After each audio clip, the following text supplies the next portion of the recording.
A'udzu billahi minasyaitonir rajim. Bismillahirrahmanirrahim. Alhamdulillah nahmaduhu wa nasta'inuhu wa nastaghfiruh wa na'udzu billahi min shururi anfusina wa min sayyiati a'malina.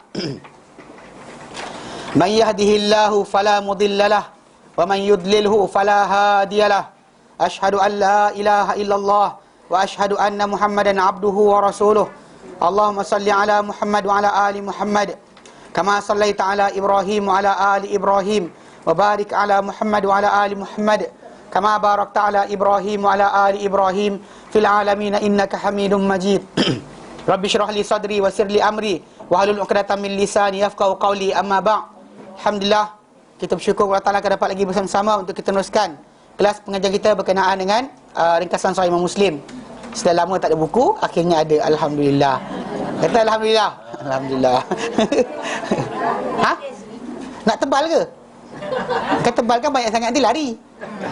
Ada orang yang tengok tebalnya buku bila nak habis ni. Tak, ini bab taharah je. Hari tu kan mula kita belajar kitabul iman. Ini kitabut taharah. Ni masuklah puasa dan sebagainya ikut bab dia. Baik.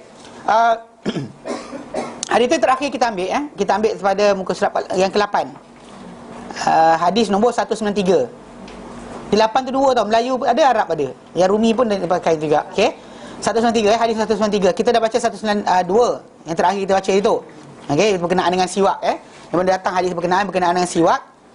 Siwak apa? Bab siwak pada setiap kali solat yang kita bincang itu. Masuk ke solat tadi lebih kepada pembersihan luar daripada solat dan bukan dalam masjid.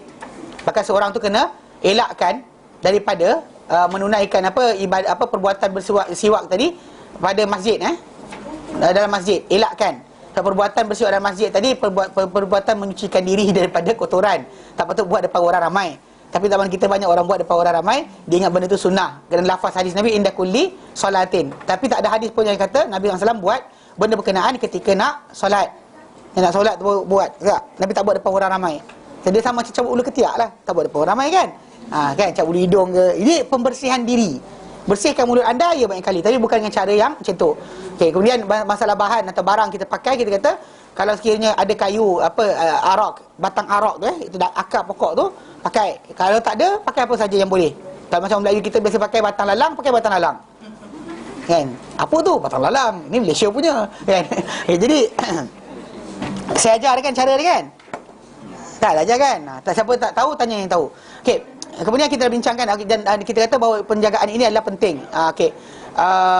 Sampai bersolat malam yang terakhir kita baca itu adalah berkenaan dengan apa yang diceritakan oleh Ibn Abbas radhiyallahu anhu ketika Nabi SAW bangun malam, baginda akan mulakan bila bangun tidur, baginda bersihkan mulut baginda SAW sebelum baginda buat benda lain. Baik. 194 193 itu, 192, 193 wa an Aisyah daripada Aisyah radhiyallahu anha qalat berkata Aisyah, kana Rasulullah SAW, dahulunya Rasulullah SAW yuhibbu at-tayammuna. Mana suka at-tayammuna, sukakan kepada apa? Mengkanan-kanankan. To start with the right hand, kanan. Yuhibbu at-tayammuna fil sya'nihi kullihi, pada urusan baginda kesemuanya. Semua urusan baginda sallallahu alaihi wasallam. Fi tana'ulihi, dalam apa? Pemakaian kasut baginda. Kaki kasut baginda akan mulakan dengan kaki kanan. Wa tarajjulihi, dalam apa? Basuh kepala. Taruh basuh kepala. Wash your hair, Nabi akan basuh bahagian kanan dahulu. Then after that the left side. Okey. Wa tuhurihi, dan juga penyucian baginda, macam wuduk. Kalau mandi pun Nabi mulakan basuh bahagian belah anggota wuduk dan dimulakan dengan kanan. Kaki kanan juga dibasuh dulu. Okey, itu maksudnya. Maksudnya dan perbuatan ini semua sekali para ulama nyatakan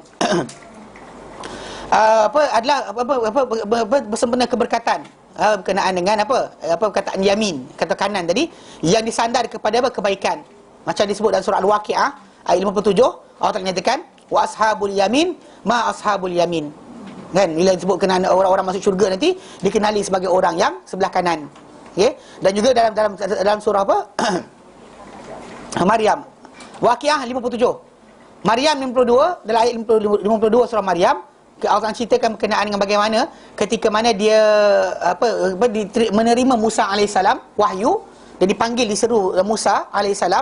Maka ketika panggilan kepada Musa tu, seruan kepada Musa, Allah Ta'ala nyatakan wa nadainahu min janibit turil aiman, dan kami seru dia daripada sisi bukit berpokok tu yang sebelah kanan, from the right side of the hill. Pokok hill, bukit kalau bukit ada pokok, bukit ada pokok. Okay. Bahasa Arab lain. Bahasa Arab bukit ada pokok, jabal. Bukit ada pokok, tur. Bukit berpokok dipanggil tur. Bukit berpokok dipanggil tur. Bukit tak ada pokok panggil jabal. Memang kat Mekah jabal ni, jabal tu memang betul jabal, betul lah, jabal tak ada pokok, kosong. So bukit berpokok tu dipanggil sebagai tur. Tur Sina, maksud dia bukit berpokok di Sinai. Okay, di Sinai, nama tempat tu Sinai. Okay, tur Sina. Okay, baik. Jadi dipanggil atau diseru Musa daripada belah kanan, bukan dari belah kiri. So itu menunjukkan bahawa memang Allah Ta'ala sendiri pun menggambarkan kanan itu baik, bagus dan sebagainya. Okay. Dan kerana daripada kanan tadi ada keberkatan, dan dia adalah daripada bentuk tafaul, sangka baik, dan juga berlawanan dengan kiri. Macam orang yang akan diberikan kitab nanti, bacaan belah kanan, ini daripada kiri. So maksud dia ada baik kaitan di situ. Tapi kita pandang benda berkenaan kepada perbuatan Nabi saja, bukan hanya setakat kepada fahaman ataupun pengertian yang orang pakai. Tak, kita balik pada perbuatan Nabi. So whatever akhlak Nabi tunjukkan, itulah yang terbaik sebenarnya. So kat sini kalau Nabi tunjukkan akhlak dia adalah kanan itu sebagai didahulukan, penyucian dan sebagainya. Yep. Di mana? Oh, bukan ya. Kalimat 7. Waqi'ah dia, ya. Kejap. Ashab 27. Buang 30 ayat. 27. Waqi'ah 27. Maryam tu betul 52. Okey. Jadi maksud Allah Ta'ala sebut wa ashabul yamin ma ashabul yamin. Ada orang tu yang masuk neraka, wa shimal ma ashabul shimal. So tak terangkan apakah ashabul shimal tu. So, jadi yamin itu diberikan maksud. Jadi Nabi suka kanan dalam masalah memulakan pembersihan dan sebagainya, memulakan kanan. Okey. Dan dia ambil daripada hadis ini bahawa dihormati yang kanan dan dimuliakan yang kanan. Sebenarnya dalam hadis Nabi datang juga berkenaan soft yang kanan dan sebagainya. Tapi bila orang ramai sibuk penuhkan kanan, kiri tak ada, Nabi tegur jugalah. Kan semua duduk kanan, penuh, kiri tak ada, masalah juga. Okay, tapi memang kita kata yang kanan tu yang sufuf, kawasan kanan soft itu yang paling diutamakan. Okay, tapi lepas daripada dah penuh kanan, masuklah kiri. Dan di belakang kanan kanan nombor 2 tak boleh. Itu Nabi larang pula semayang. Kan dia masa atimus fasafal awal. Mana mulakan soft yang pertama dahulu. Habis kanan dah penuh, sisi kiri pula lah. Okey. Jadi kat sini dia kata apa? Daripada hadis ini diambil daripada hadis yang kita baca ni, penghormatan kepada bahagian yang kanan, dan memuliakan yang kanan. Maka tak digunakan kanan tadi untuk sesuatu benda yang kotor. Contoh korek hidung, jangan guna kanan. Korek telinga, yang pakai kanan, Dan juga tidak pada benda-benda yang benda-benda yang remeh-remeh kan, jangan guna kanan. Gunakan yang kanan untuk benda-benda yang baik saja. Tapi ni konsep ada timur tajuk. Adakah kena pakai jam tangan kanan? Jawapannya tidak. Kan pasal kita ni ada timur tajuk. Orang kata, saya ingat dekat mana? Pelajar di tanah Arab di Mesir dan sebagainya. Dia kata apa? Kalau pakai tangan kiri tu ikut orang kafir. Mana ada zaman Nabi ada jam kanan kiri. Bahkan tangan kanan kita nak bergerak dan sebagainya, kiri tu bagi lebih layak kita letak barang. Kanan ni kan nak pergi pegang ni, pegang tu, langgar orang ni, calar muka orang, tak pasal-pasal. So, sebab itu masalah kegunaan harian. Kalau orang tu kidal dan sebagainya, letak tu keluar pada tempat kurang guna tangan. Pasal orang tu guna tangan tu kan, dia akan bertembung dengan orang, asyik bertembung dengan orang. So elakkan mencederakan orang lain. Tu je cerita dia. Masalah kanan tu mesti tidak. Okey. Tapi dalam pembersihan, mulakan dengan kanan dahulu. Okey. Mana benda baik makan pakai tangan kanan. Okey. Tangan kiri ni buat benda-benda yang lah, korek telinga ke, korek hidung ke, pakai tangan kiri. Cabut hidung ke pakai tangan kiri juga. Bulu ketiak ke kiri pakai kanan. Tapi masalah juga kan. Nak cabut belah kiri macam mana, nak cabut macam mana? Okey. Cincin sama juga lah. Mana-mana kita kalau dia kata kanan ni, biasa kita nak berjumpa orang pegang, dan kita tak cederakan orang tu je. Adapun dia tak ada tempat masalah pemuliaan di situ. Pemuliaan bukan diletak pada masalah pemakaian barang tadi. Tapi macam sarung baju, kanan dulu. Sarung kaki, sarung dulu. Kalau dia kata sarung kasut, kanan dulu. Itu cara dia, memulakan kanan pada benda-benda berkenaan. Okey, jadi dan sungguhnya Nabi SAW telah melarang daripada istinja, membersihkan tempat keluarnya najis kita dengan air, ataupun dengan gunakan benda yang kesat, daripada menggunakan apa? Kanan. Dan juga Nabi larang daripada menyentuh apa kemaluan ketika kencing dan sebagainya, jangan pegang dengan tangan kanan. Ini bagi orang lelaki lah. Bagi maksud dia jangan pegang dengan tangan kanan, jangan cuci dengan tangan kanan. So istilah arahan ini telah datang. Nanti kita akan baca hadis Salman Al-Farisi yang diterangkan berkenaan tajuk ni depan sikit nanti. Jadi secara asalnya ini adalah asas bagi hadis Nabi berkenaan. Maksud dia kita gunakan. Jadi macam kita bersugi nanti, kita jugalah bersihkan bahagian kanan dahulu, baru bersihkan kiri. Tapi gunakan tangan mana, tengok kesesuaian lah. Guna tangan kanan lebih baik daripada guna tangan kiri. Tapi kalau kata tangan kanan kita sakit, guna tangan kiri. Okay, tapi mula basuh kanan. Mula basuh kanan. Pakai kanan. Langkah kanan juga. Tapi masuk tandas kiri. Dia opposite daripada yang kanan. Itu je. Okay, langkah-langkah yang lain kanan. Keluar rumah kanan. Masuk rumah pun kanan. Masuk rumah, keluar rumah kiri pula. Sama duduk kanan. Macam masuk masjid kanan, keluar masjid pun kanan. Ini masuk masjid kanan, keluar masjid kiri, apa hal pula? Tak, dia kiri ni untuk benda kotor je. Duduk tak kotor, dunia ni kan kotor semua sekali. Nak pergi rumah pak mentua pegang kaki kiri, kenapa? Kan? Gini tak boleh lah kan? Sama je. Okay, jadi secara asalnya, selagi mana benda-benda tu yang baik dan sebagainya, gunakan kanan dahulu. Okay, itu tajuk je. Hormat orang kena sebagai kanan. Okay, faham Baik. Sambung hari ni. Bab yang baru Al-babu thamin. Al-thaminah, bab khisalul fitrati wat tawqiti fiha. Bab khisalul fitrati wat tawqiti fiha. 194. An Aisyata radhiyallahu anha qalat qala Rasulullah sallallahu alaihi wasallam ashrun minal fitrati qassu syaribi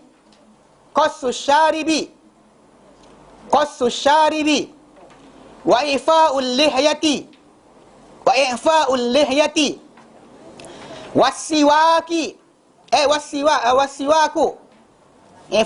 wasiwaku wastinshaqul ma'i wa qassul azfari wa ghassul barajimi wa natful ibti wa halqul anati wa intiqasul ma'i qala Mus'ab bin Syaibah wa nasitul ashirata illa an takuna al-madmadata qala al-Waqi' bin Jarrah intiqasul ma'i yakni al-istinja 195. An Abi Hurairah radhiyallahu anhu an Rasulillahi sallallahu alaihi wasallam annahu qala al-fitratu khamsun al-ikhtitanu wal istihdad wa qassu syaribi wa taqlimul azfari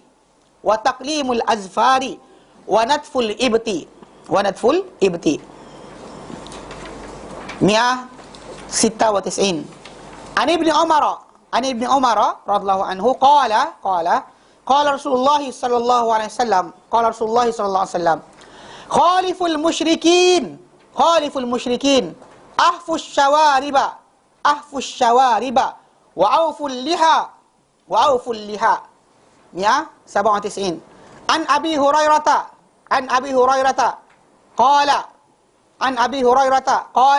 qala Rasulullah sallallahu alaihi wasallam juzzus syawariba wa arkhul liha khaliful majus 198. An Anas bin Malik qala uqita lana fi qassi syaribi wa taqlimil azfari wa natfil ibti wa halqil anati alla natruka aktsara min arba'ina lailah. Alla natruka aktsara min arba'ina lailah. Baik. Samaan ya, bab khisal al-fitrah. Khisal al-fitrah. Khisal al-fitrah wa tawqit fiha. Wa tawqit fiha. Bab ciri-ciri fitrah. Fitrah kita terangkan banyak benda. Bab ciri-ciri fitrah wa tawqit dan juga waktu. Ciri-ciri fitrah dan juga peletakan waktu fiha padanya. Ciri-ciri fitrah dan berapa kali ulangan nak dibuat atau waktu padanya. Okey. Jadi kita akhir dengan fitrah tu. Fitrah adalah apa? Sunnah. Ini kita bincangkan dahulu ketika bincangkan berkenaan dengan hadis Isra dan Mi'raj. Bila Nabi SAW pilih untuk mengambil susu. Dia kata Nabi Jibril kata asabtal fitrah. Yang dimaksudkan adalah sunnah. Sunnah.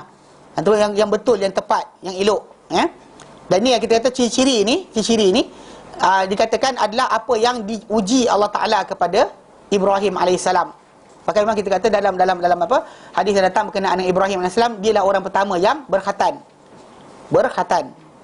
Mana daripada para anbiya ini tidak datang, tapi pada zaman Ibrahim telah disyariatkan untuk berkhatan, dan Ibrahim telah berkhatan menggunakan kapak. Ini datang dalam hadis Nabi terangkan. Mana dia berkhatan. Mana Ibrahim adalah pertama yang berkhatan. Membuatkan sunnah untuk tajuk berkhatan. Dia berkhatan dan umur dia tua, bukan muda lagi. Allah tak arahkan dia buat. Lalu tak jadikan dia ni sebagai ikutan. Tu yang inni ja'iluka linnasi imama, aku jadikan kau sebagai ikutan. Ikutan dalam masalah apa? Dia bukan imam maksud pemerintah. Banyak orang salah faham, dia baca imam tu mesti pemerintah. Tak. Para anbiya, ramai para anbiya bukan pemerintah. Keseluruhan para anbiya bukan pemerintah. Kecuali kalau kita lihat yang ada ialah Sulaiman, Daud dan juga Muhammad SAW. Lain daripada itu, tak ada pemerintah negara. Bahkan setiap para anbiya tu datang, dia bersama kaum dia. Di dalam kaum dia tadi ada raja, ada pemimpin, ada pembesar.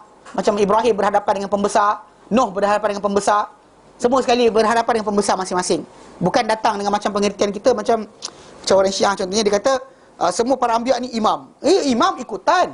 Dalam masalah akidah, masalah pegangan, kita ikut mereka.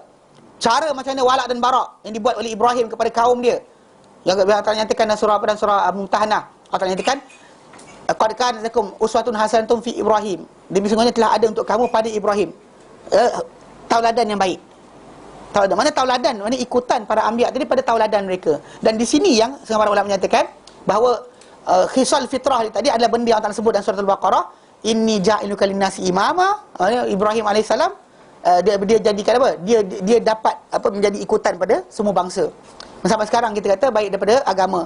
Mana-mana agama datang selepas Ibrahim alaihissalam, memang kebetulan semua nabi-nabi datang lepas tu keturunan Ibrahim. Tak ada nabi daripada bangsa lain. Jadi Ibrahim alaihissalam punya keturunan, maka dengan sebab itu datangnya kita panggil apa ikutan kita buat bersihkan diri panggil personal hygiene. Benda tadi dikira sebagai ajaran pada Ibrahim alaihissalam punya tunjuk ajar. Ikutan semua manusia Dan ini dikata apa ciri berkenaan disebut dalam hadis berkenaan. Dia kata an Aisyah, daripada Aisyah radhiyallahu anha, qalat berkata Aisyah, qala Rasulullah sallallahu alaihi wasallam, dalam sabda Rasulullah sallallahu alaihi wasallam, asyrul minal fitrah, 10 daripada fitrah. Mana 10 daripada sunnah ataupun kebersihan ataupun penyucian diri.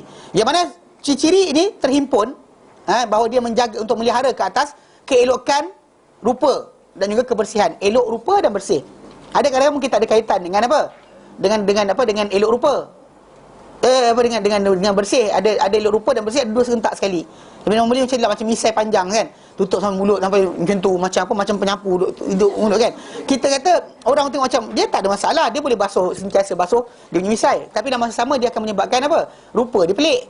Kan itulah. Jadi ada benda yang berkaitan kebersihan dan kebiasaan dan ada juga keelokan rupa. Kesemuanya terhasil dengan apa? Kekalnya di atas sempurnanya ciptaan tadi. Yang kita kata manusia dicipta di atasnya. Okey? Dan kekal keadaan ini dibiarkan kalau kekal perkara-perkara ini dan dibiarkan penghilangan, dibuang benda-benda ni akan memburukkan manusia tadi dan juga menghodohkan dia. Dengan jadinya kotoran, dengan cara jadi benda-benda jadi kotor dan juga dijauhi, maka dia akan hilang dari fitrah yang awal. Memang kita kata daripada Adam alaihissalam tak disyariatkan benda ni. Sehinggalah macam kita macam Ibrahim AS datang, barulah macam apply macam tu, macam kes khatan kan. Ada pada zaman Ibrahim AS, dia yang mula disuruh untuk berkhatan dengan cara berkenaan. Dan dia khatan lah. Khatan, dia kata dia khatan, umur dia tua dah, bukannya muda lagi. So dengan sebab itu kita kata benda-benda ni yang kita kata Allah Ta'ala datangkan supaya buat dan jaga. Okey. Maka dinamakan apa ciri-ciri ni pasal dia kembali kepada asal kebersihan, keelokan rupa dan sebagainya sebagai khisal fitrah, ciri-ciri fitrah. Okey. Dengan makna inilah makna kalau ikut asal memang kita kata macam tu, macam berkhatan. Maksud dia asalnya memang ada apa sarung ke atas kemaluan lelaki tu, ada sarung tadi, tapi dia suruh buang. Sebab apa? Sebab untuk kebersihan dan keelokan tu je. Kalau ikut asal memang kita kata benda berkenaan ada, Allah Ta'ala jadikan. Bukan maksud fitrah tadi semula jadi kekal macam tu. Macam bulu ketiak ada, asal cabut kan semula jadi, Allah Ta'ala jadikan. Dia kata itu. Bukan macam tu cara dia. Dan pengertian ni kalau dibiarkan dia akan jadi apa? Tidak seelok dan juga secantik mana macam Adam jadi elok. Kan muka serabai dan sebagainya kan, tak ada. Dia jadi dengan cantik, dengan elok dan sebagainya. Maka macam itulah kita kata manusia ni perlu kembali kepada rupa tadi, rupa itu, rupa yang elok. Bahkan nanti dalam syurga nanti dah sekarang ni adalah janggut dan sebagainya kan. Bahkan orang masuk syurga ni tak ada janggut, tak ada misai. Murd, tak ada. Tapi tak berkhatan pun sama juga. Itu ada benda yang akan jadi terbalik balik. Nanti kita akan bincangkan insya-Allah kemudian tajuk tu kalau sampai nanti. Jadi okey, itulah maksud berfitrah dan berkenaan dengan tajuk bahawa dia kata bahawa 10 dan ada kata 5 dan bahawa dianggarkan maksud itu yang kata 5 dan sebagainya. Kemudian maksud dia ada kata mungkin maksud dia mula diajarkan 5, kemudian dibagi tahu pula 10. Ini dikatakan oleh Qadi Iyad. Dia kata maksud dia mula-mula 5, kemudian datang pula kali kedua dia ajar 10. Dan barangkali juga 5 yang disebut dalam hadis yang Abu Hurairah yang kita baca tadi, dia lebih kuat, mesti wajib berbanding yang lain-lain yang kita kata yang berikutnya. Maka disebut kat situ 5 tadi lebih utama, dahulukan daripada yang lain. Baik. Disebut berkenaan dengan 10 daripada fitrah. Pertama, qassus syaribi memotong syarib nisai. Okey, qassus syaribi misal okey. Dia kata dalam tajuk yang 10 ni dia disebut tu kalau kita bilang balik 9. Di akhir hadis berkenaan perawi tersebut dia kata aku lupa nombor 10. Mungkin dia adalah berkumur-kumur. Pasal masuk air dalam hidung ada, masuk air dalam mulut tak ada. Ada yang ada. Jadi hadis itu kata barangkali ia adalah berkumur-kumur. Tapi ada juga para ulama menyatakan barangkali yang dilupakan dan dilupakan oleh perawi berkenaan adalah apa? Adalah khatan. Yang kita kata lebih penting berbanding dengan apa? Berkumur-kumur. Berkhatan kan lebih utama berbanding dengan kumur-kumur. Wallahu alam. Itu percanggahan mereka berkenaan apakah nombor 10 tu. Okey. Qassus syarib memotong misai. Itu mengambil orang tu memotong apa yang panjang daripada kawasan bibir dia. Lebih bibir dia potong. Okey.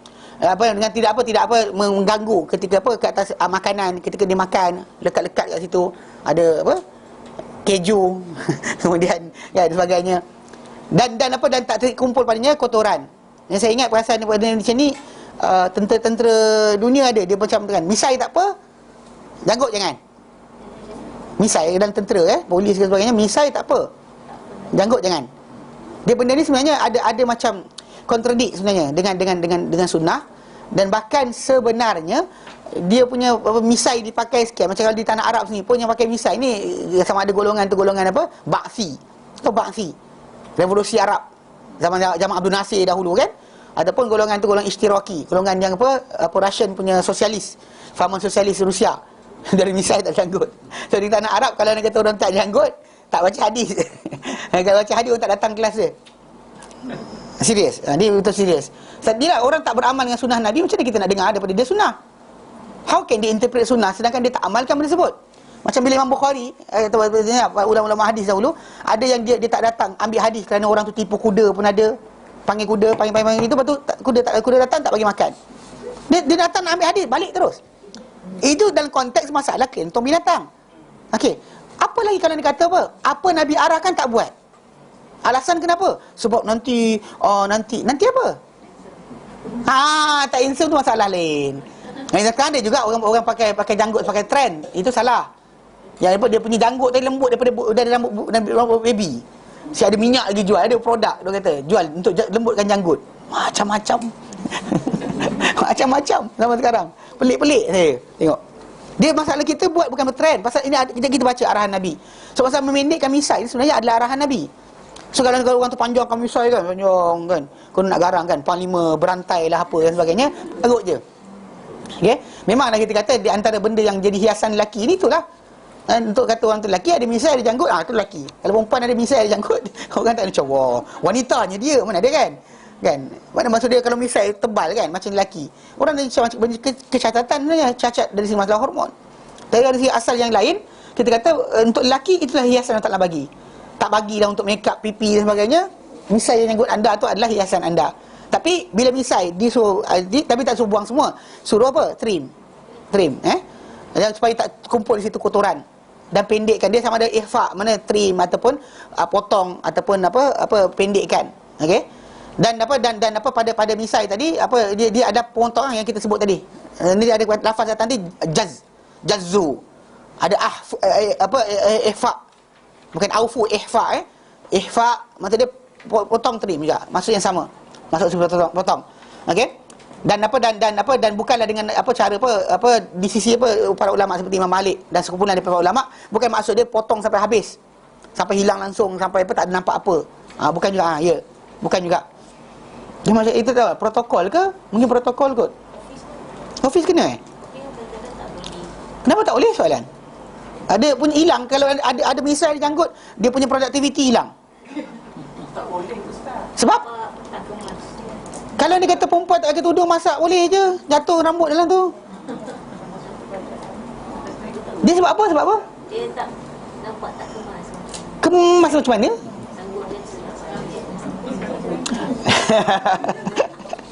Tak tahulah. Ini sebenarnya kadang-kadang dakyah ni je, dakyah Inggeris je sebenarnya. Bagi kita ambil office kita daripada Inggeris, gantung gambar pemimpin dalam, sebenarnya tak penting pun gantung gambar tu. Ni protokol dipanggil, protokol Inggeris. Kan dia letak. Diorang macam zaman dahulu kan, diorang macam tentera yang pertama pendekkan rambut adalah tentera Rom. Kalau ikut sejarah, tentera pendek rambut ni Rom. Ada style pendek kan, kurang kemas dan lain. Kalau dia kata lain macam para sahabat Nabi SAW tak ada kena pendekkan rambut dan sebagainya. Cukup kepala ketika tahlul je. Time lain tak ada. Jadi diorang ada protokol. Kita nak bezakan tentera, tak tahu tentera di mana satu, pendekkan rambut. So diorang ada salah seorang Maharaja Rom dahulu, dia suruh tentera dia pendekkan rambut. Dan Inggeris pun ada juga. Diorang ada protokol macam ni. So dia kata protokol tadi dipakai berterusan. Bila kita ambil daripada mereka pentadbiran, kita pakai benda sama. Macam gantung gambar lah. Kalau menyampah pun tak guna gantung gambar. Kalau tengok kan, faham tak? What is the point kita gantung gambar? Tapi kalau kita tak suka pun, pasal penghormatan yang sebenar bukan dengan gantung. Itu macam falsely gantung tapi tak guna pun. Orang tengok mencampah. Kan mulut. Tak boleh. So protokol sebenarnya. Masalah janggut dan misai tadi masalah protokol. Bila kita dalam Islam, kita tak biarkan misai itu panjang. Dia kena trim. Time to time kena trim. Trim, kena jaga. Pasal jangan sampai ditutup kawasan mulut kita dan masuk sekali dengan makanan kita. Itu asas dia. Tapi cukup habis dan sebagainya tidaklah. Tak digalakkan. Macam kadang ada orang tu nak nampak misai pasal apa? Nak jadi muda. Muda lah. Tak ada misai muda kan. Itu ada juga. Tapi kita kata benda tak penting. Pasal di sini Nabi suruh kita pendekkan saja. Bukan suruh kita cukup habis. Tak ada. Yang ini kita kata dilarang oleh Imam Malik dan juga sekumpulan para ulama. Okey? Dan bahkan di sisi Imam Malik, orang yang buat macam tu, orang tu akan ditangkap dan didenda. Didenda orang yang buat berkenaan. Okey? Dan kerana apa? Kerana kadang-kadang akan dapati orang-orang akan mengikut dengan orang tersebut. Okey? Yang mana manusia ni dan manusia dia tidaklah kita biarkan semua, tidak juga potong habis, tidak juga kita cukur sampai rata. Pasal dia once orang tu start buat, nanti orang nak ikut. Macam rambut cacak kan. Orang tu buat cacak, ini pun cacak. Kalau dia kata nak elakkan orang, sebenarnya benda ni merosakkan identiti masyarakat. Anak-anak kita patutnya jangan jadi ikut orang.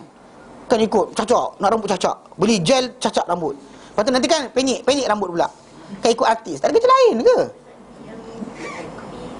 Okey, itu qaza' dia panggil. Cukur sebahagian kepala, tinggal janggut yang lain, Nabi larang. Itu panggil qaza'. Pasal Nabi pernah tengok ada orang tu dia cukur kepala anak di sebahagian, tinggal sebahagian. Nabi kata cukur semua atau nak ambil semua, nak tinggal semua. Jangan qaza', Nabi larang. Sebut itu panggil qaza'. Nabi larang. Ya, kita trend sama kita macam-macam lah. Nak jadi macam ayam pun ada, kambing pun ada. Kenapa nak tiru binatang? Anda ada rupa sendiri, sudahlah. Kan, kemaskan diri anda dengan cara yang Islam ajarkan. Kadang-kadang dia macam ni tau. Satu benda kena faham, kita tak nak anak kita ikut budaya barat. Kadang-kadang benda paling kecil bermula dengan rambut je, gaya berpakaian dan sebagainya. Itu dia mula dengan benda tu dan berakhir dengan akidah, kepercayaan, apa pegangan orang tu. Kalau saya suka dengan artis tu tak percaya Tuhan, dia pun tak percaya Tuhan. Dia kadang-kadang terikut sama. Artis tu benci Tuhan, dia pun benci juga nanti. Masalah pasal ada orang fanatik minat artis sebagainya, macam tu. So antara benda pertama patut diajar pada anak-anak kita, jangan ikut trend orang. Trend cacak ke, trend ni. Pasal kan macam dulu kan kes keluar, bila keluar tudung apa ada bonjol. Ada jual pula bonjol pula, tambah pula kepala sebagainya. Gitu kan. Letak atas kepala. Dia once orang buat, semua akan ikut. So dengan sebab itu Imam Malik rahimahullah, dia kerana benda macam ni, kalau dia kata orang tu buat, dia di Imam Malik punya fatwa, orang tu akan tangkap, denda. Diberi adab lah, rotan ke apa sebagainya, supaya jangan buat benda berkenaan. Pasal dia akan berimbang, akan menjadi ikutan pada orang lain. So benda ni once kita tunjukkan, dia akan strike jadi trend. Jadi trend yang berterusan. So dengan tu elakkan. Elakkan. So benda tu bukan ustaz-ustaz kena buat kerja, kerajaan lah. Ustaz beritahu je, kalau kerajaan, kalau nak rotan-rotan orang ni, kerajaan punya kerja, bukan ustaz. Ni kita belajar kat Islam Taklim, Ustaz Adli kata boleh adab. Jumpa budak sebelah tu, rotan orang tu. Salah, bukan macam tu, Baik. Diriwayatkan daripada Umar bin Khattab bahawa dia dahulu dia kata dia ni bila dia ada ni kan. Tapi misal dia ke sinilah. Dia akan macam ni.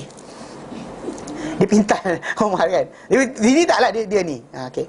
Jadi dia kata apa? Kalau sekiranya misal dia rata, macam mana boleh dia pintal misal dia? Maksudnya dia geram kan. dia Umar bila dia geram dia macam tu. Okey. So maksud dia kalau misai dia pendek kan, tak nampak, tak ada langsung, nak pegang mana? Kan? Jadi dengan sebab itu menunjukkan bahawa macam tu keadaan dia. Dan telah pergi sebahagian pendapat daripada Orang Kufah dan selain mereka bahawa kepada pendek betul. Sampai nampaklah. Tak ada pasal apa, berpegang dengan hadis tadi. Hadis kata apa? Qasus syarib. Dia pegang meaning hadis tadi. Lepas tu kemudian dia apply bahawa boleh rata terus. Tak nampak apa pun, tinggal sikit je. Kadang-kadang kita lihat orang yang datang daripada Saudi Arabia, janggut dia ada macam raja kan. Janggut dia ada sikit-sikit, lepas tu kemudian dia itu hilang. Dia rata. Mereka pegang kufiyah, ulama Kufah yang kata macam tu. Tapi kita kata ada para ulama kata pilih either, tapi potong tetap potong. Cuma masalah banyak mana ditinggalkan. Ada betul ni di kawasan tu saja. Okey. Ada orang gunakan untuk ilmu pengasih, tak tahu ke tidak. Dia kata misal tak pernah cukup. Dan sebagainya. Jadi ada tapi mengarut. Mana dia pengasih kat situ. Okey. Kedua, i'fa'ul lihyah. Memanjangkan membiarkan panjang janggut. Adapun membiarkan panjang janggut, ia adalah membiarkan dia banyak. Lebat dan sebagainya. Berkata Abu Ubaid, dia sebenarnya janggut ni kawasan dia sebenarnya daripada sini ke sini. Yang ini macam orang yang ada kat bawah ni, macam Malaysia ni kan. Bawah ni panggil kausaj.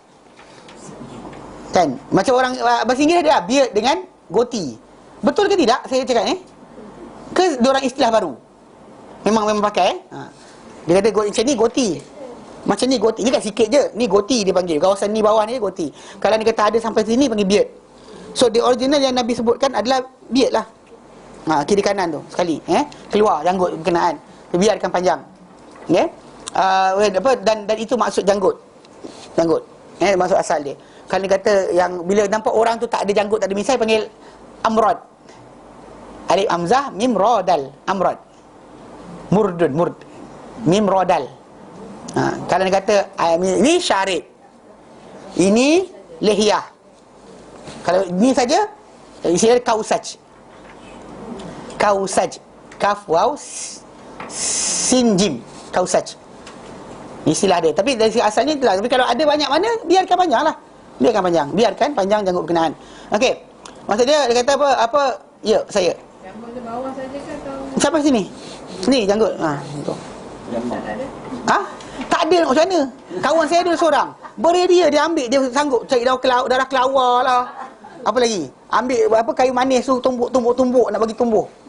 Tak tumbuh pun. Sampai sekarang macam ni dia ada. Kawan saya.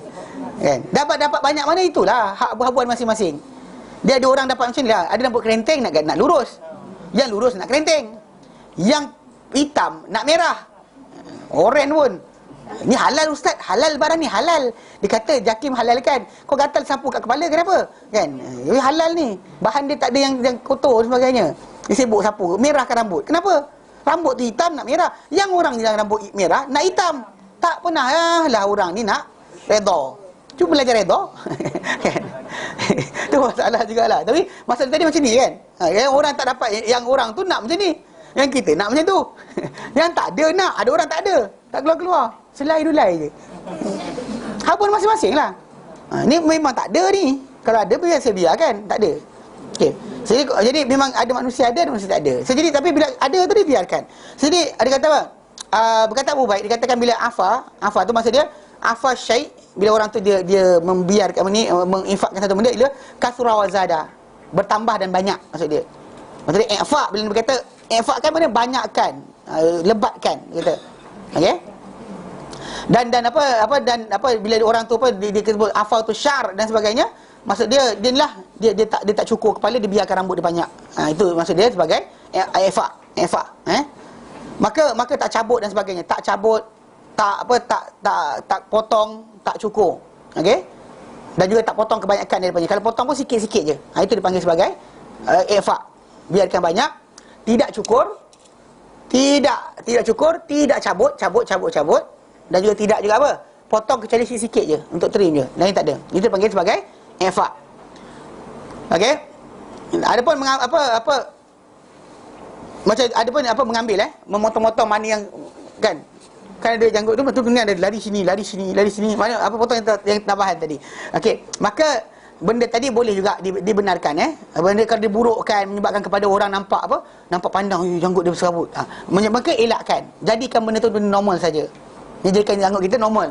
Mana orang tak ada sampai mengganggu orang, ataupun orang kena tengok nak tengok sampai bila. Tu ngarut juga.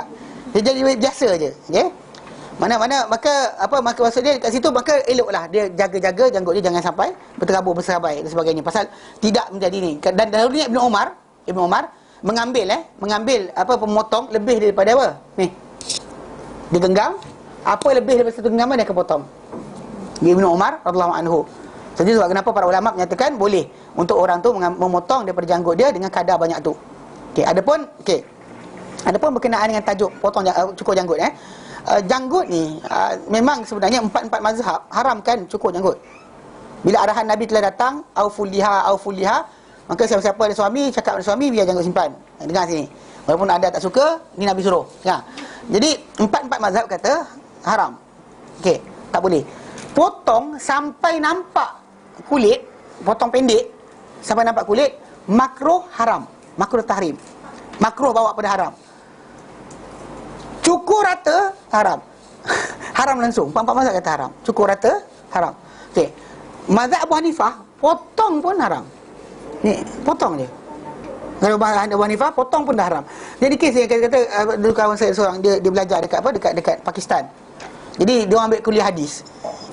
Kuliah hadis. Dia cerita apa? Dia kata kalau dia kata dulu bila nak start belajar hadis, nak ambil pre-exam, benda pertama dicek oleh guru tadi bukan toyol, bukan kertas, tak, dia tak cek toyol. Tahu dia cek apa? Dia cek janggut. Dia ambil setiap student dia tengok janggut. Kan nampak ada potong, ada kesan potong, suruh keluar. Terus ambil biasa. Tunggu panjang datang balik. Saya kata alasan dia balik pada tajuk, kalau anda tidak jaga sunnah Nabi, yang Nabi suruh, Nabi kata sebut macam tu, Nabi sebut. Kita tak tahu sebab, tapi kita kata Nabi suruh, so, kita buat. Tak timbul tajuk kita kata aku taat Nabi tapi aku tak ikut cakap dia. Mana boleh? Kan you follow the prophet, arahan baginda yang jelas. Itu sebab kenapa empat mazhab kata haram. Tapi zaman kita sekarang ni timbul tajuk. Bila mana janggut ni tadi pernah menjadi alasan di Mesir untuk ditangkap orang-orang yang kurang terlibat dengan ikhwan muslimin. Okey, tajuk ni timbul. Tapi saya pernah jumpa di Mesir dahulu, di Mesir saya jumpa dia, orang Mesir ni di Mekah. Dia ni engineer bahagian quality control untuk minyak-minyak kereta tank, kereta-kereta askar dan sebagainya. Dia berjanggut. Dia engineer kan. Jadi bila dia sembang saya, dia kata dia ceritalah pengalaman dia. Dia pernah masuk penjara kerana janggut. Maksud dia cerita kisah ni kisah baru lagi. Mana dia walaupun tajuk janggut tadi timbul, sebenarnya bukanlah benda tak boleh simpan pun. Hatta Hasan Al-Banna ada janggut. Hasan Al-Banna yang dikatakan sebagai pengasas ikhwan muslimin ada janggut. Ramai ulama-ulama Mesir ada janggut. Tak tembus tajuk sebenarnya. Cuma kita kata, kalau andai kata dia bimbang takut tertangkap dan sebagainya kerana berjaga-jaga, dan sekali semua cukur janggut. Sampai lepas tu ustaz kita balik dari Mesir pun cerita benda yang sama, dan dia pun tak cukur janggut juga. Tak tinggalkan janggut. Ni masalah sebenarnya. Pasal saya jumpa dengan kawan ni yang kata yang dia ni apa engineer, hafiz Quran, dan dia dekat kampung tempat perumahan. Dia cerita macam ni, saya tengah ngulang Quran. Saya ngulang. Lepas tu dia datang sebelah hari Jumaat. Dia duduk sebelah saya. Itu dia kata, "Meh, aku dengar aku tasmid kau." Dia pegang. Lepas tu dia kata, dia ceritalah pengalaman dia sebagainya. Dia cerita, dia kata dia tolong dengar saya punya hafalan kan. Kemudian dia sembang, dia kata inilah, dia kata aku ada masalah apa, aku kerja apa dan sebagainya. Kemudian dia ceritalah ke tempat dia adakan tempat apa, halaqah Quran untuk budak-budak taman tempat dia tinggal. Jadi dia kata pasal apa, memang tajuk Islam, dia kata kat Mesir adalah halangan dia, tapi taklah teruk sangat dia. Dia ceritalah pengalaman dia masuk penjara. Dia pernah dia kerja dengan tentera kan.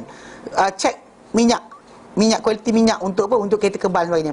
So jadi daripada camp ke camp dia akan pusing lah. Sekali itu dia kena tahan dekat checkpoint kerana janggut ada kan. Janggut ni ada, dia kena tahan, masuk penjara, jail. Don jailkan dia sehari. Tapi dia kata salah, don jail aku sehari tu, don jailkan sekali dengan pembunuh, perompak, perogol sekali. Letak sekaligus. Letak aku kat situ. Jadi aku masuk lah. Dia kata masuk dalam tu, orang ramai dalam tu kan, yang ada. Dia kata Syekh, saya nampak dia berjanggut kan. Syekh, aku bunuh, dia kata, aku dah bunuh orang, boleh tak aku bertaubat? Dia kata boleh. Siapa boleh angkat taubat? Lepas tu seorang cakap, last kali dalam penjara tu, orang duduk dengan dia semain Zuhur berjemaah, mula 3 orang, lepas tu asar 4 orang.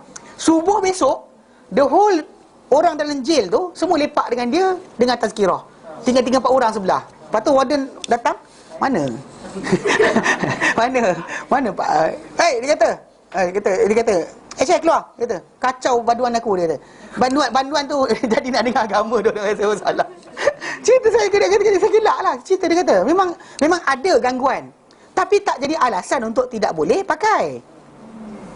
Saya faham tak? Dia gangguan tu ada, memang betul benda realiti, tapi tak adalah sampai mati pun. Kan dia kata anda mati, kata pegang sunnah kan lebih bahaya dia pegang bara. Tenggenggamlah bara tak reti, jadi simpanlah janggut. Kan so bergenggam bara tak boleh. Kan kalau bagi bara suruh genggam, tak nak kan. Janggut ni tak tentu lagi kena. Baru dengar cerita orang, kenapa potong?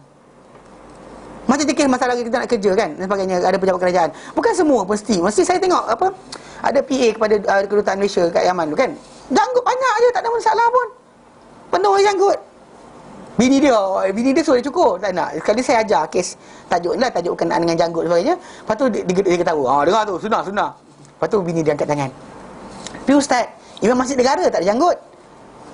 Dia macam tu lah, dia nak suruh suami dia potong. Saya kata, Kak, Quran, Sunnah, Ijma', Qiyas. Nombor 5 bukan Imam Masjid Negara, bukan Ustaz Adli. Bukan. Faham tak? Saya tak boleh macam tu. Konsep dia kena faham kat sini. So kalau dia kata, dia macam tadi kalau dia kata apa, the threat of ada janggut tadi, memang ada kebenarannya. Macam tadi dia masuk penjara tadi, kes sebab apa, salah faham je. Sedangkan dia kerja dengan tentera, nampak janggut panjang, tahan. Tapi in the end lepas juga. Dia kata tak ada benda pun, sehari je kena tahan. Tu balik kehidupan dia jalan macam biasa.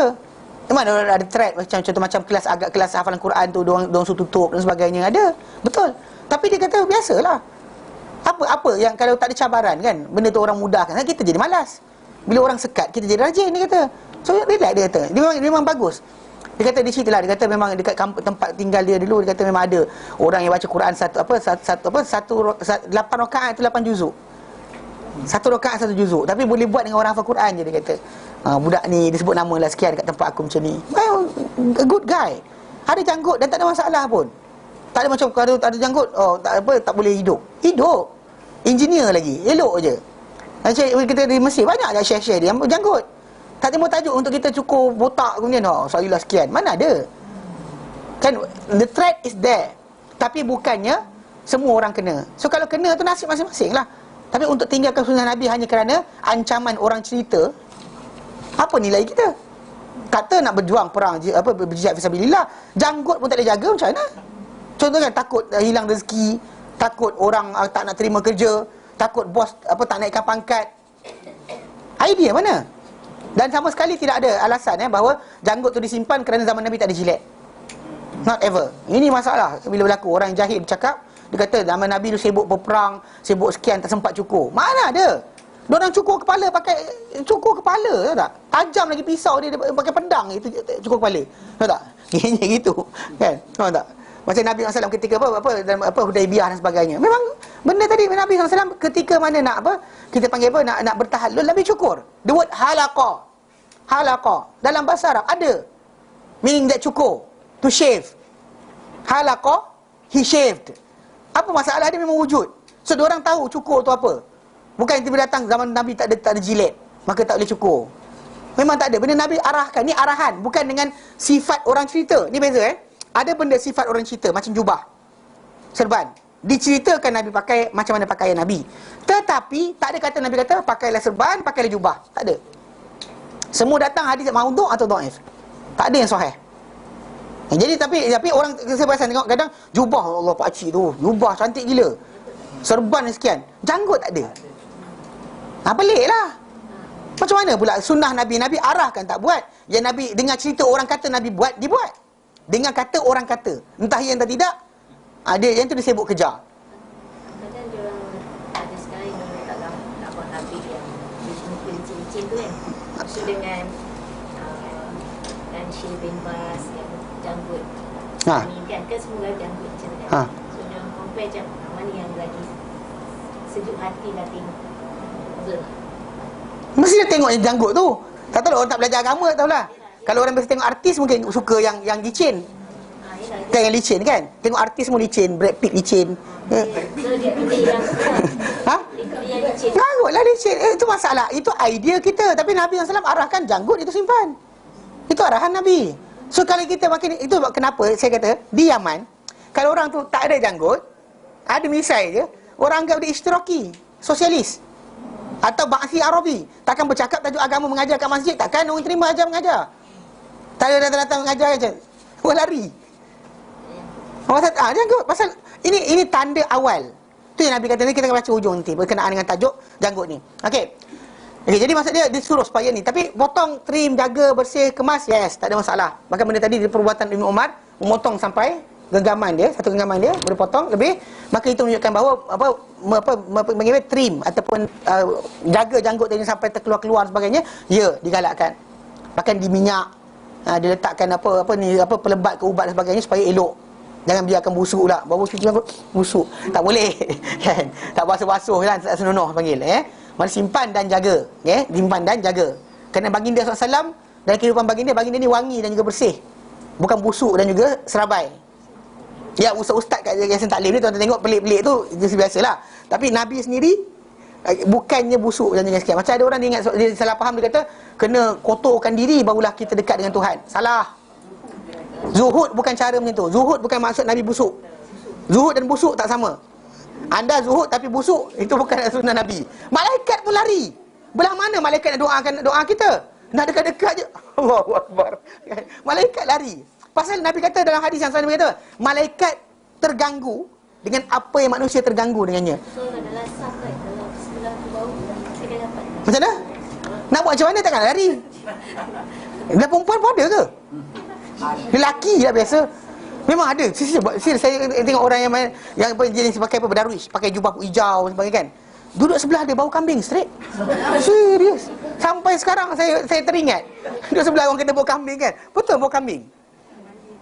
Ini bayangkan negara yang tak ada peluh sangat, kering, cuaca kering, dia bau kambing. Kalau dulu duduk kat Malaysia, agaknya bau apa tak tahu.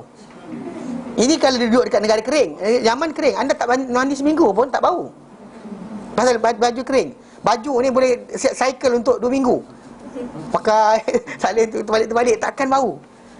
Dia cerita dia. Boleh kering. Tak ada peluh. Peluh ada tapi asyik kering je. Bayangkan orang pada cuaca berkenaan bau kambing.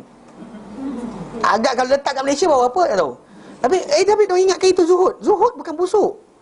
Nabi SAW di antara benda Nabi suka adalah wangi-wangian. Orang tak faham, Ustaz, dia kata macam tu. Itu masalah dia. Hadis Nabi kata lain. Ini kita kata pembersihan diri ni penting. Mulut bersih, ni mulut bau. Sebatu bau dah. Astagfirullah. Sampai dah mamat ni dia. Kan? Tak bolehlah, bersihkanlah mulut anda. Mana benda tu? Islam suruh bersih. Berdiri bersih tapi bukannya zuhud tapi bukan bersih. Bukan zuhud tapi tak busuk. Zuhud dan bersih. Nabi SAW wangi, cantik dan sebagainya. Elok. Yang macam tadi serabai. Kenapa zuhud? Tak ngarut. Faham Okey. Kemudian disebut sambungan wasiwaki. Wasiwaku dan juga siwak. Ini kita dah baca itu berkenaan dengan pembersihan mulut dengan apa-apa barang yang membersihkan mulut, kain ke, jari ke, apa saja, berus ke. Yang penting perbuatan membersihkan mulut tadi. Itu matlamat dia. Kayu tu ada ke tak ada, tak penting. Kalau ada, pakai. Kebetulan kita duduk kat Mekah dan sebagainya, memang benda tu mudah dapat dan pakai. Kalau tak ada, dan pakai apa benda di tempat kita pakai. Itu je. Kita kata benda tadi, bukan barang tersebut. Ni kadang-kadang tak ada, tak nak siwak, tak dapat yang macam tu, tak ikut sunnah. Tak. Sunnah dia adalah pembersihan mulut, bukannya masalah barang tu. Nabi tak kata mesti kayu apa. Bahkan di sisi para sahabat ada 3-4 jenis kayu mereka pakai. Tapi yang paling famous adalah modul arak. Kayu arak, alif hamzah, ra alif kaf yang kita tunjuk gambar itu. Okey. Wastinsyaqul ma'. Dan juga apa? Menyedut air itu ke dalam hidung. Istansyaqa itu. Hirup air dalam hidung tu panggil istansyaqa. Istansyaqa. Istansyaqa itu air hidung. Dan dia penting. Kerana apa, macam gambar ni tunjuk tidak? Tunjuk kot. Orang kita jarang tengok benda ni. Sekejap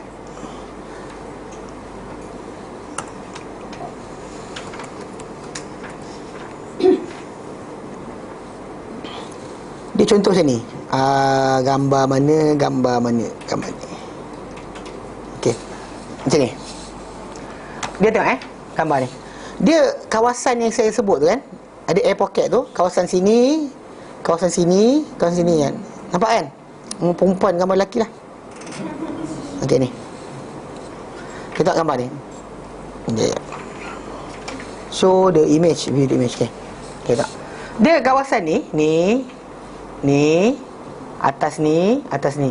Kawasan tersebut adalah kawasan di mana memang terdedah pada udara. Kalau dia kata kita biasa, macam orang kita kan disuruh sedut air sedut hidung, sebenarnya Nabi suruh kita sedut hidung dalam tu untuk itu. Kawasan yang kita kata takkan dibersihkan kalau orang tu tidak istinsyak, tak ada. Mana ada time lain anda makan, mandi, jangan mandi. Kan mana ada masuk air hidung. So perbuatan masuk air hidung dia antara benda baik, elok untuk kesihatan. Cuma memang dah pening sikit.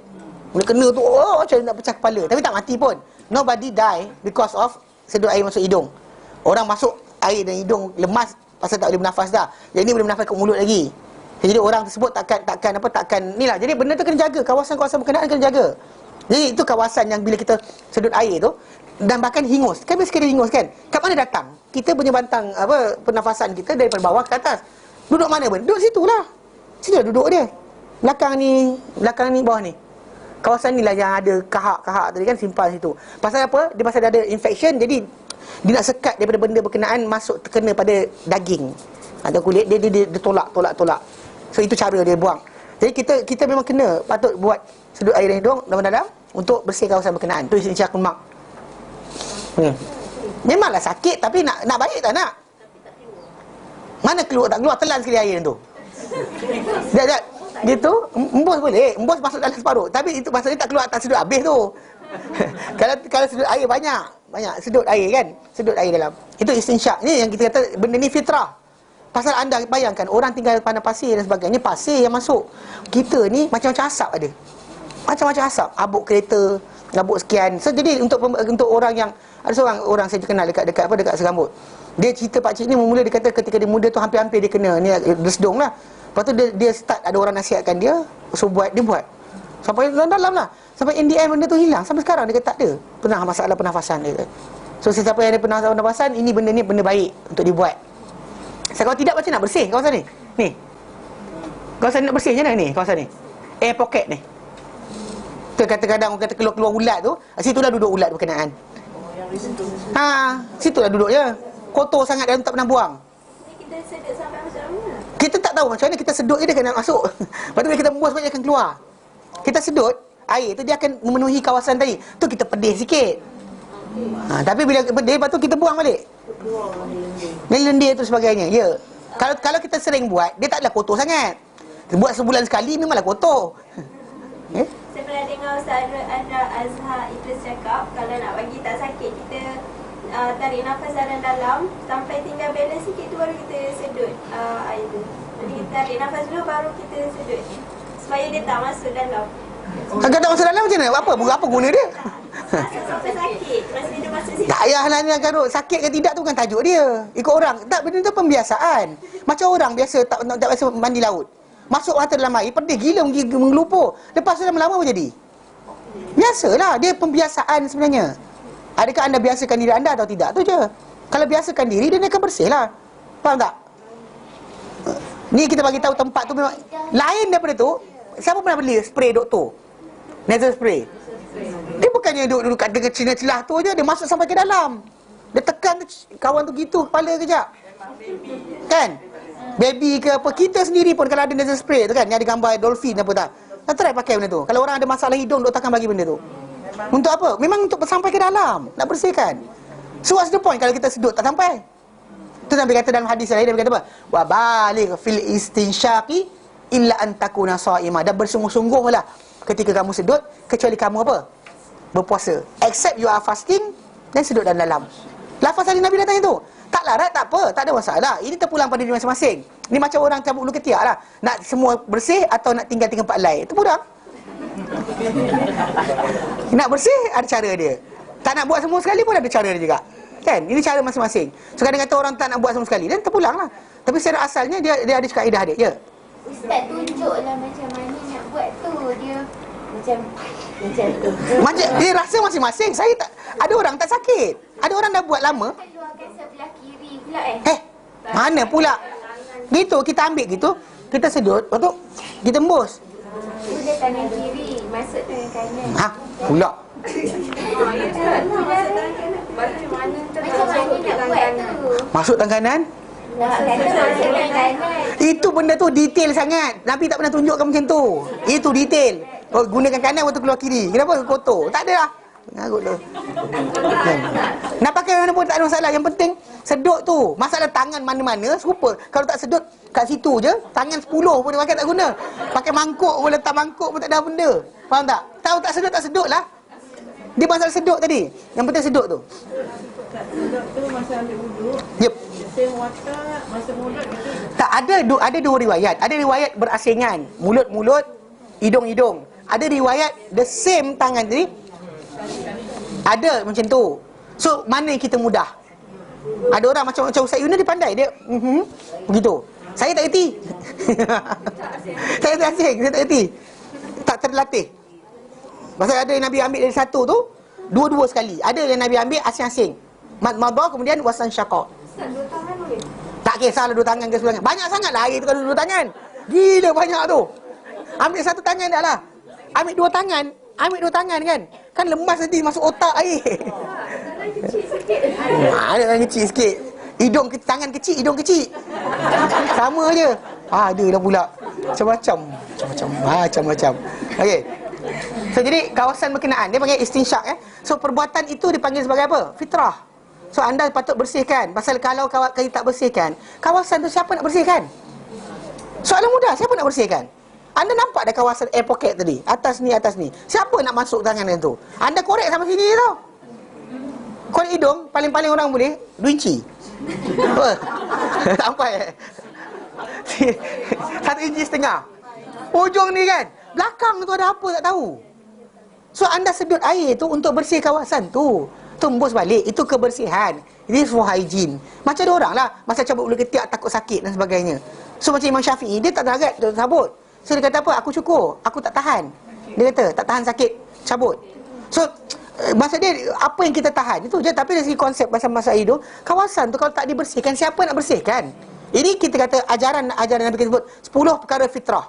Bersugi, kan ada orang tak nak gosok gigi. Kita nak macam mana? Lantak ke lah. Kan? Di sini gosok gigi 3 hari sekali. Macam apa? Macam sapu pada khuf. 3 hari sekali. Nak macam mana? What do you say? Nak cakap apa orang ni? Ada orang dia tak gosok tapi dia suka main pakai benda berkenaan kan. Gosok kurang tapi dia suka main floss. Saya terpulang lah. Yang penting sekarang ni pembersihan mulut tu dibuat. Itu je cerita dia. Yep. Sedut air ni bermaksud masa ambil wuduk sahaja atau? Ya, masa ambil wuduk ataupun waktu-waktu yang lain. Contoh macam ada hadis yang kita baca tu, bila bangun tidur. Kita saya kalau hukum kan, bila orang tu bangun tidur kan Nabi kata istinsyaq bil ma'. kerana syaitan tidur di kawasan berkenaan. Ada kata syaitan tu digambarkan sebagai apa? Mikroorganisma. Tak. Kita Nabi kata macam tu lah. Syaitan macam ni tak nampak pun, dia lari, kena air. Tak ada. So kita bayangkan. Nabi kata ada, Nabi kata ada. Macam mana? Wallahu alam. Tunggu mati baru tahu. Okey. Ya, betul tak? Betul kita mati mana kita tahu syaitan rupanya mana? Kat akhirat nanti kita dialog dengan dia. Syaitan berkata, "Inni bari ummink." Aku lepas diri. Aku tak setuju, aku seru je kau ikut seru. Ada dialog nanti antara syaitan dengan orang yang ikut dia. Kat sini tak nampak, mana syaitan kau ajar kacau aku. Kan? Tak ada masalah, kan? Okey, faham eh? Jep. Mulut dulu baru hidung. Even sebenarnya kalau bersama-sama pun mulut dulu hidung. So kalau boleh dalam. Pasal dia kata wa baligh fil istinsyaqi illa an takuna shaima. Dan sedutlah dalam istinsyak tadi kecuali engkau berpuasa. Pasal bila puasa ada kepada kalian air tu naik dan turun balik ke dalam tekak. That's why. Pasal bila nutrien masuk dia gagal lah. Benda tu akan mengganggu puasa kita, merosakkan puasa kita. Dan sebab itu para ulama, ni jadi kes yang orang kata apa? Korek hidung batal puasa ni. Hadis tu lah, tapi sebenarnya korek hidung tak ada masalah. Pasal korek hidung tu kat sini je. Ke 3 inci. Nak masuk 3 inci kan. Ada orang masuk paku tu dalam hidung tu. Tak tahulah dah. Dia ada ruang. Pasal dia ikut gambar tadi dia ada ruang. So konsep dia, berkawasan ni kena bersihkan. Ni anda sekarang ni ada tempat kena bersihkan. Macam telinga kan. Dia tentu kawasan hidung anda kena bersihkan. Bersihkanlah. Dan cara dia dengan sedut air. Jadi Nabi kata fitrah. Wa qalsul azfari, dan memotong kuku. Memotong kuku, memendekkan kuku. Qalsul azfari, memendekkan atau memotong kuku. Sedut kuku tu potong. Normally biasa seminggu sekali lah kuku kita panjang. Kalau pada 2 minggu tu dah ada dalam 3 mm atau 5 mm kot. Kan, tengok orang lah. Ada orang kadang-kadang dia bentuk kuku. Dan lagi cepat untuk menggaruk, lagi panjang kuku dia cepat. Kalau orang tu dia stretching dia orang check. Mana kalau orang tu makin banyak dia menggaruk, kuku dia makin cepat keluar.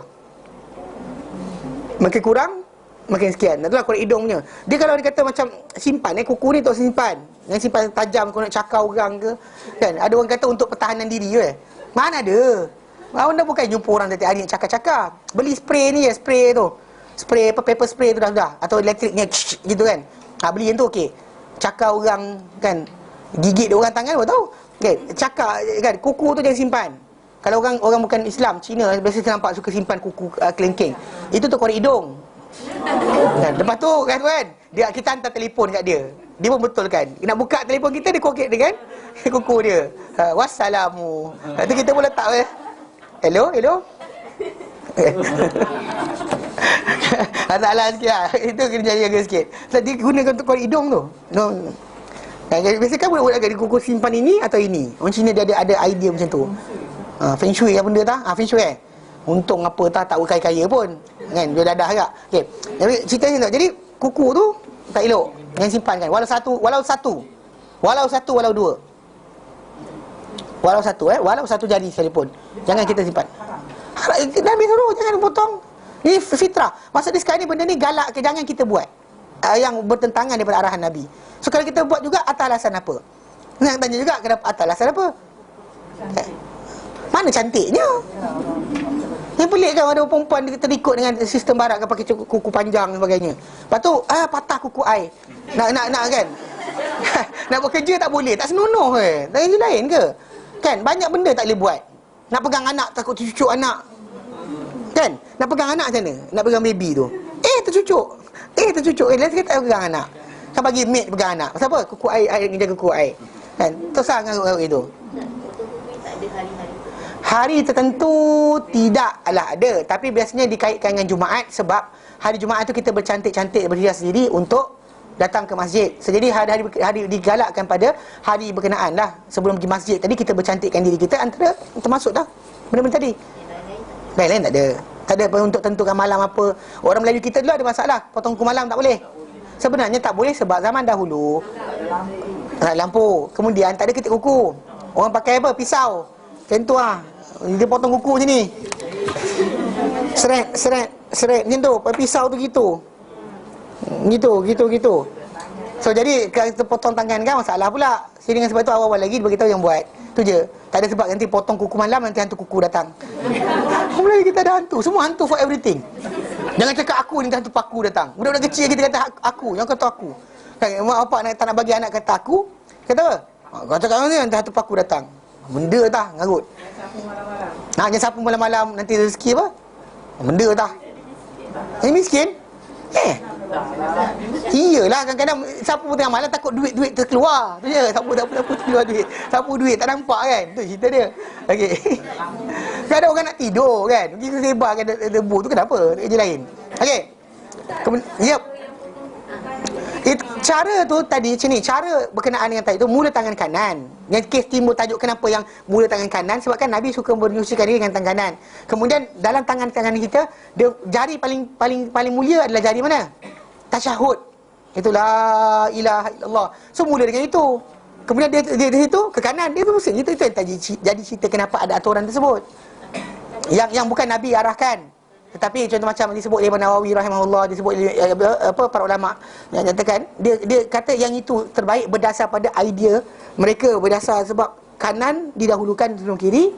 Kemudian pada ada hadis Nabi tak ada. Nabi tak ada. Hadis Nabi tak ada. Dia tak ada aturan. Dia pasal buat macam mana kamu nak. Dah. Nabi tak ajarkan cara tadi. Tapi untuk kata kalau orang tak buat, asal mula tangan kelingking dulu, tak ikut sunnah, dia masalah lah. Dia lafaz tak ikut sunnah, ada masalah. Mula tangan kanan dahulu, yes. Hadis Nabi kan Nabi suka buat tangan kanan dulu. Bersukan mandi, tangan kanan dulu. Basuh tangan kanan dulu. Kaki dulu, kanan dulu. So jadi macam tu tak masalah. Kalau nak bersih potong kuku, potong kanan dulu lah, baik. Nak boleh ibu jari ke jari telunjuk, terpulang lah. Memang kita kata jari telunjuk ni mulia pasal tasyahud, tapi ni mak dia. Kalau nak buat lawak lah, ni mak dia. So mak dia lagi besar dia. So mula mak lu. Terpulang lah. Biasanya orang buat macam tu. Jadi mulakan ini sebab itu. Tapi hadis Nabi tak ada. Potong kuku. Lepas tu kemudian soalan timbul. Lepas potong tu nak kena buang ke mana? Tanam. Kenapa tanam? Back to nature. Kalau kita daripada air, kita campak air. Ada tanah, kita air juga. So kalau masuk air kan tak ada makan. Tak ada dekat sini. Okey, sebenarnya masalah buang ke mana. Okey, sebaik-baiknya dikatakan ditanam atau dibuang macam bulu atau rambut sebagainya untuk bimbang kalau takut disihir. Tu je. Kata Nabi pernah disihir dengan rambut baginda SAW. Dari mana biasa Nabi suruh buang dan sebagainya. Jadi ada orang dia ambil rambut Nabi, dia letak sikat, dia sihir Nabi SAW gunakan rambut. Itu je. Ada berkenaan dengan itu. Dan kemudian adakah wanita-wanita dalam haid tak boleh potong kuku? Jawapannya tidak. Dia boleh potong kuku. Kan tak ada macam nanti tinggalkan kuku tadi tanpa apa? Tanpa mandi menyebabkan dia dari akhirat dia akan tanya, kenapa kau potong aku ketika kau tengah datang haid? Aku telah ditinggalkan tanpa ni. Habis tu kulit mati je lah. Kulit mati kita garuk-garuk kan. Kutip pula. Bulu kuku, rambut kuku kan. Heboh cari. Oh ni bulu ketika haid, ni bulu tak haid. Mana kerja pula nak kerja macam tu? Kan Islam kita banyak sangat benda khurafat. Kan? Boleh, tak ada masalah. Ya, tak ada masalah. Boleh. Ya, tapi kadang orang kata cepat ni nak gunting, tunggulah kejap. Tak habis pantang lagi kata orang lah. Kan? Tapi dalam masalah kita kata benda tadi tak penting. Yalah kalau kuku dah panjang, betul nak makan, haid datang, lupa nak potong, kemudian dah masa 7 hari lagi dah. Nak makan kuku panjang macam mana? Nak makan-makan mak mentua tengok. Panjang kuku. Mak mentua tengok kan. Macam kan? Janganlah ngarut. Udahlah tu, potonglah. Kan? Nak suruh tolong kat dapur payah. Nak basuh beras kan. Tu masak nasi. Okey, perempuan haid boleh tak masak nasi? Boleh kan? Kalau kuku panjang, kena potong ke tidak? Kena potonglah. Ni kan ni gaul-gaul beras tu kan. Kan mak mentua tengok. Astagfirullahalazim, kata menantu aku. Kuku panjang basuh beras. Taik-taik kuku masuk dalam beras. Lepas tu kemudian masak. Ni masalah dia. So dia kena jaga bab ni. Kotor, faham tak kotor? Kan? Okey. Baik. Kemudian sambung. Yep. Buang ke tanah tu adakah ikut sunnah Nabi atau Ada benda macam Nabi SAW, darah Nabi suruh buang jauh sikit. Kerana Nabi takut benda-benda tersebut akan diambil oleh orang sebagainya. Ada sahabat tu minum pun ada. Tapi kita kata memang benda tadi nak kata sunnah, Nabi tak galakkan, Nabi tak sebut lah. Tapi kalau kata dari petunjuk ajar Nabi SAW ada sikit lah dalam benda tersebut. Benda tanam dan sebagainya, buang jauh. dan dulu kita potong rambut, kita minta balik rambut tu kita tanam. Tak minta rambut, kita tanam tadi atas alasan takut disihir, yes. Bimbang disihir. Dan juga zaman dahulu, zaman Nabi SAW dahulu, kawasan keliling rumah tu tadi, kan kalau buang, mana ada apa di BKL datang, cik kan, mana ada kalau buang tepi rumah tu sampai bila boleh tepi rumah? Sebab tu diorang ada tandas kawasan buangan sampah, ada tempat khas. Ada tempat khas untuk buang. Dia tak ada buang keliling rumah. Kan bayangkan kalau dia kata orang Arab dengan itu kan, buang bulu semua sekali rambut keliling rumah. Tak penuh bulu keliling tu. Faham tak? So konsep dia memang diorang ada tempat buangan. Tu bila Nabi hantar buang-buang sebagainya, tempat jauh. So zaman kita sekarang kalau dia kata nak buang tu sampah tak ada masalah. Kalau buang ke tanah, buang ke tanah. Tapi jangan sampai mengotorkan kawasan lah. Simpan kuku banyak ke letak. Kalau kita buat 2 bulan punya kuku buang kat tanah, bersepah, buruk tu. Kotor lah, itu cerita dia. Ada bumbung, itu gigi tak? Kuku pun sama tak? Jadi apa? Jadi naik ke atas. Ada. Macam-macam, orang kita macam-macam. Kalau gigi jatuh, gigi atas campak ke tanah, gigi bawah patah campak ke bumbung. Astagfirullahalazim. Macam-macam ada. Okey. Faham? Jadi okey, kita ghaslul barajimi. Dan juga di antara usul fitrah selain itu adalah membasuh barajim. Barajim maksud barjam, maksudnya dia tunas, Tapi yang dimaksudkan ni ruang-ruang jari ni. Ni sini ni. Ruas jari ni, kawasan. Kan kadang-kadang orang tu masuk sini. Tapi biasa tak kadang-kadang kat sini lekat kotoran. Kan makan apa benda kan belakang-belakang ni. Ni ruas-ruas ni. Ruas-ruas jari ni basuh. Kena basuh. Jangan kita biarkan. Ni kadang-kadang orang tu basuh sini kan. Macam tu tak boleh. Pasal belakang ni nanti kadang-kadang ada lagi kawasan-kawasan sebut. Yang kita ada perbuatan sebut dia kata apa barajim ni mafasil. Mana sendi-sendi sendi-sendi jari tu. Dan dia bincangkan. Kalau dia kata apa? Kalau tidak kita tak sentiasa jaga, dia akan mudah untuk kotor. Macam-macam benda boleh lekat kat sini. Kan tanah kita pegang sebagainya. So memang kawasan ni kena basuh. Ruas-ruas jari ni. Pasal dia tenggelam sikit, pasal tak? Kawasan tu kadang-kadang kalau dia kata makan, basuh depannya. Tengok apa jadi, belakang tu ada. Belakang tu ada lagi kat situ. Okey.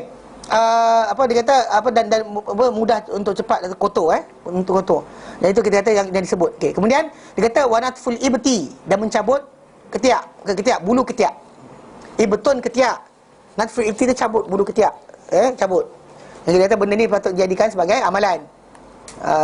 Tahulah kalau dia kata tu ada selotip tarik dekat-dekat tarik. Macam itulah, kena benda kena biasa buat. Bukan tunggu nak kahwin baru nak buat. Kan? Ni masalah orang Melayu kita ni dia pelik sikit. Benda ni benda yang sentiasa kena jaga. Sentiasa kena jaga sebab dia adalah pembersihan diri. Cabutlah. Tak adalah ikut mana bulu ke berapa ke kanan ke. Tak ada. Cabut. Kalau boleh cabut. Kalau tak boleh cukur. Kalau tak boleh cukur. Tak ada masalah. Pasal macam orang Melayu ni mungkin tak banyak kot bulu ketiak. Kalau kata orang Arab kan mungkin bulu sini banyak, bulu sini pun banyak juga. Kan? Dia tempat tu dia kata tempat penghimpunan untuk mikroorganisma dan bakteria. So benda tu bau dia lain. Sebab tindak balas kimia di antara bau mikroorganisma duduk kat situ tu, dia meningkatkan kulit-kulit mati dan bau tu keluar. Sebab kenapa tempat-tempat lain yang tak terkumpul macam tu tak keluar. So pembuangan bulu tadi penting untuk menghilangkan masalah bau saja, bahkan untuk masalah penyakit yang lain. Yang itu kena buang. Maksudnya kalau kita cukur, maksudnya kita tak dapat pahala sunnah. Kalau matlamat asal dia cabut. Pasal dia ada beza sebenarnya. Bulu yang cukur, yang gunting ada beza. Spray jadi apa? Tanggal. Boleh. Ada spray tanggal Ganas gila. Zaman bila? Ada Okey. Ada yang macam yang wax tu saya faham lah. Yang wax tu saya faham. Tapi kadang-kadang kata orang tu dia punya bulu dia tebal sangat, tertanggal kulit sikit. Ya, yang zap tu Ustaz. Zap tu kan? Zap tu ada. Tak tahu tapi kalau dia kata elok ikut Nabi SAW sebut natfu. Pasal lafaz dia natfu. Kalau tadi qassu, halqu. Ini ada halqu. Ini pada ada cukur. Dibezakan tarik, cabut dengan apa? Dengan cukur. Dia ada tempat, dia ada sebab dia. Pasal bahkan setiap kawasan pada badan kita ni bulu tu tak sama. Bulu tak sama. Sebab itu kita kata mana cukur, mana cabut. Tapi macam kita lah, kalau tak dapat orang tadi, tak larat, tak mampu, tak berdaya untuk tahan. Kalau dia tarik sakit sangat, maka bolehlah cukur. Macam Imam Syafi'i kata, aku tak larat. Dia kata, aku tahu itu sunnah, tapi aku tak larat. Aku tak tahan sakit. Dia kata. Okey. Faham So bulu ketiak. Wahalqul anati, dan mencukur. Nampak? Ni cukur pula. Al-anah, ari-ari. Mana kawasan di atas kemaluan. Mana kawasan tersebut kena dibersihkan. cukur. Simpan kat situ, tak jadikan sebagai benda yang elok. Okey, dia kata dan juga dia kata wantiqasul ma', dan juga apa? Intiqasul ma' itu bersuci dengan air. Okey, dia kata intiqasul ma', berkata Abu Ubaid, dia kata itu dengan apa, daripada air itu digunakan ketika apa? Kencing, dan juga apa, intidak, maksud dia istinja menggunakan air. Itu maksud dia, macam Waqi' bin Jarrah, guru Imam Syafi'i kata. Okey,